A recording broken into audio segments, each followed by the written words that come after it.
On October 6, 1993 in Hallowell, Maine, a young man with a Scandinavian accent, presumably in his 20s, was discovered in the house of Josh and Kelly Kenny in the middle of the night, sitting in the corner of their bedroom. The police were immediately called and the man was arrested and taken to the station where he was questioned. The man told them his name was Peter Still and he had something horrifying to tell them.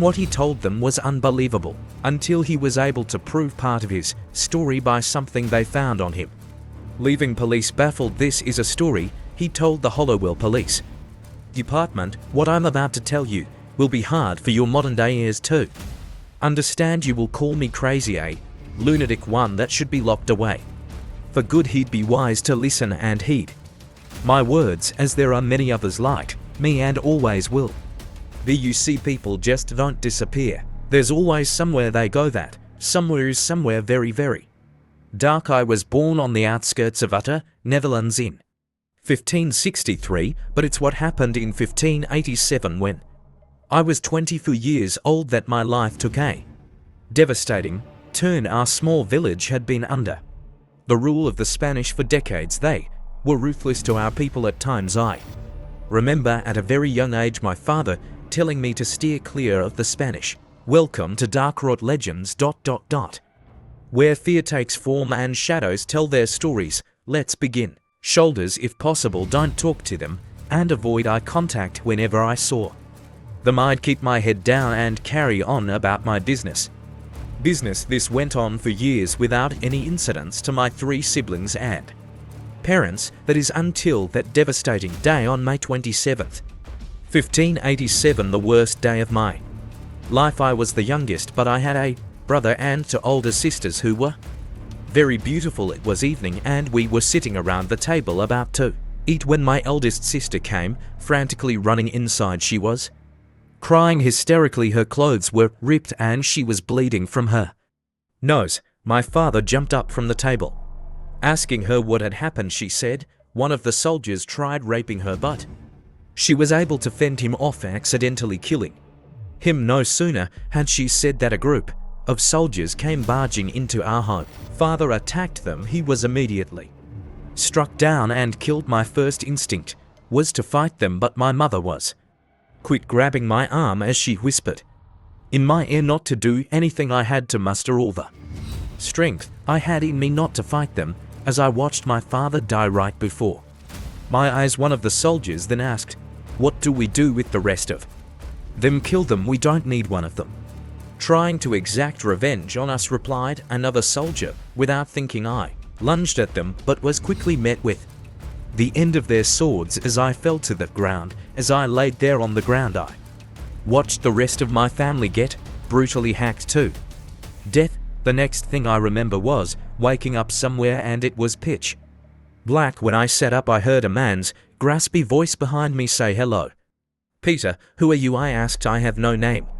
He replied, "Where am I?" I asked. "You're in the realm, a place between your world and somewhere very dark." He responded. "Why am I here?" I asked. "Would you like to avenge your family?" He responded. "Yes, of course I would." I replied. "Good, you will be given the chance, but it comes with the price." He said. "What price is that?" I asked. "You will be immortal and you will do our bidding. There are things always waiting to enter your existence to take what they want, and you will let them." He replied. "Take what?" I asked. "The flesh and souls of the living," he replied. I immediately agreed, as I was overcome with rage because of what happened to my family. I didn't give any thought as to what I was truly agreeing to until it was too late. The second I agreed, I was standing in a room with a man fast asleep in his bed. It took me some time to realize it was one of the soldiers who'd killed my family. I was about to walk over and strangled him when I felt a tap on my shoulder as something whispered in my ear, "May I enter?" I fumbled to find the words, but then remembered what the man's voice said about letting them enter our existence. I stepped aside and said, "You may." It's hard to describe what it was, and I still have a hard time putting what they look like into words. Think of the most dreadful thing you can imagine.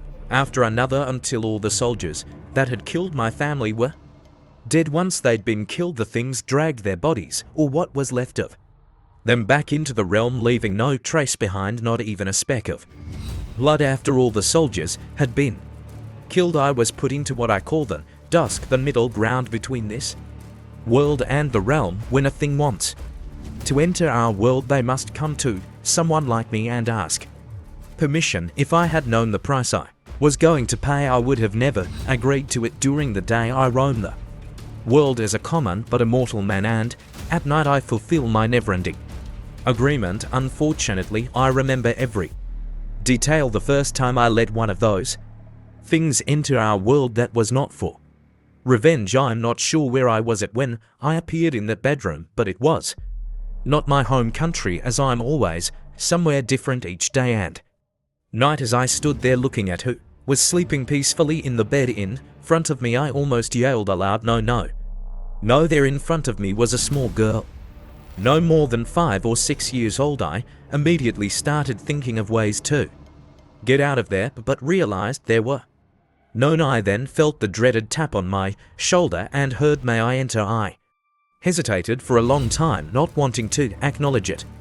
The thing, however, kept tapping me, asking, "May I enter?" until I finally stepped aside and said, "You may." As I bowed my head in shame, the thing walked over to the child, picking her up by her hair. As a child woke, she looked straight into my eyes with a look of dread I shall always remember. Before she could scream, the thing covered her mouth with its gruesome-looking hand, then immediately snapped her neck. The sound of her neck snapping haunts me every day. The thing then grabbed the little girl by her ankle, holding her upside down like a piece of meat as it walked back into the realm. It's been going on like this for centuries, but the victim is always different. Could be an old man or a baby. Sometimes I'll appear in the bedroom of the victim, but sometimes it'll be a random place. But always when it's dark. Something interesting happened in 1887, though. I appeared one night in a large room that looked like it was fit for royalty. As I made my way to the bed, I was surprised to see the current king of the Netherlands, William III, laying there. No sooner had I realized this, he sat up in bed, looked at me and said, "You're one of those that does their bidding for the realm, aren't you?" I was a bit taken aback as I stumbled to find the words, "Yes, I am. How might you know that, Your Majesty? There's no way you could have entered my room from the outside. The elites of the world know about the realm and have worked out a form of protection from it," he replied. I stood there for a while, fully expecting to be tapped on the shoulder, but it never happened. I spent the rest of the night talking to William III about many things. He asked questions about the realm and everything I'd done and seen over the last 300 years. He seemed very fascinated by it all. We even spent the following day conversing as well until evening came and I was sent somewhere else. I'd say we became friends that day. Aside from the soldiers and the small girl the things killed, there's only one other night that sticks out on my mind. Out of the hundreds I've witnessed, this being the most disturbing and a turning point for me. The child killings are the hardest to watch, and I feel a piece of my soul is taken from me each time. The most disturbing night took place in the fall in Woodburn, Oregon in the year 1983. As I appeared in the bedroom, I quickly saw a girl sleeping who was around 12 to 13 years old. The first thought that came to my mind was she looked just like my eldest sister. Without thinking, I walked over to her bed, put my hand on her mouth and said, "Do not scream. I mean you no harm. You must leave your room now and run as far away from your house as possible, and do not come back till morning." She laid there staring at me, her eyes wide open with a look of terror on her face. I knew if I removed my hand, she'd scream, so I kept it there. I also knew I didn't have much time before one of the things came. Sometimes it's a few minutes, sometimes it's an hour. I never know. Do you understand me? I'm trying to help you. You must listen to me. Do not scream. Get up and just run," I said as I slowly removed my hand. She did what I was dreading she'd do. She screamed out for help as loud as she could. I lowered my head in sadness as I closed my eyes, knowing what was going to happen next. I walked over to the corner of the room and waited for everything to unfold. It didn't take long for the girls' family to come into the room as four people came rushing into little boys, along with both parents. With all that commotion, I now knew it was only seconds before I felt the dreaded tap on my shoulder, and I was right. I closed my eyes as a thing walked past me. "What in the hell is that?" asked the father in horror. I could hear them scrambling to get out of the room as the thing approached. It wasn't long before I heard their horrific shrieking as a thing tore them apart. One of the boys yelled out, "Stop hurting my family." His screams were quickly cut off. Those words from his little voice still echo in my mind to this day. It went on for several minutes, then there was silence. One regret I have was opening my eyes to see the carnage. It was the worst I'd ever seen. Blood and pieces of them were everywhere. I couldn't tell who was who. Tears streamed down my cheeks as I thought about my own family and how this beautiful family was slaughtered for no reason. After that, I tried killing myself many times, but no matter what I did, I would always come back in the evening to a new place and it would start all over again. I eventually stopped trying and continued on as I'd done for centuries. Until last night, that is, I decided I'd had enough of being suspended in dusk, as I call it. When the thing came and asked for permission to enter, I said, "You may not."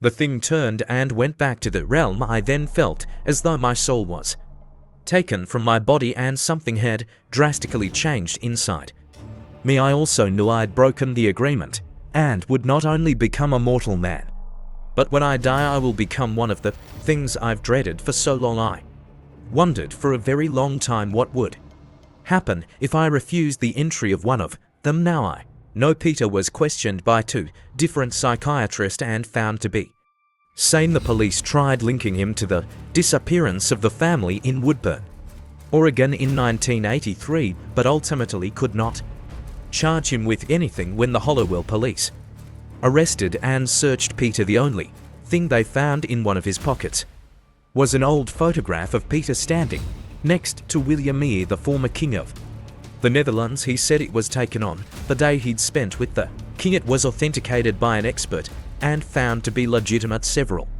months later, Peter was released from jail and was never seen again. The old photograph was given back to him upon his release. 5 retired officers from the Hallowell department can verify its existence. For more scary horror stories, please like. Thank you for joining Dark Rot Legends.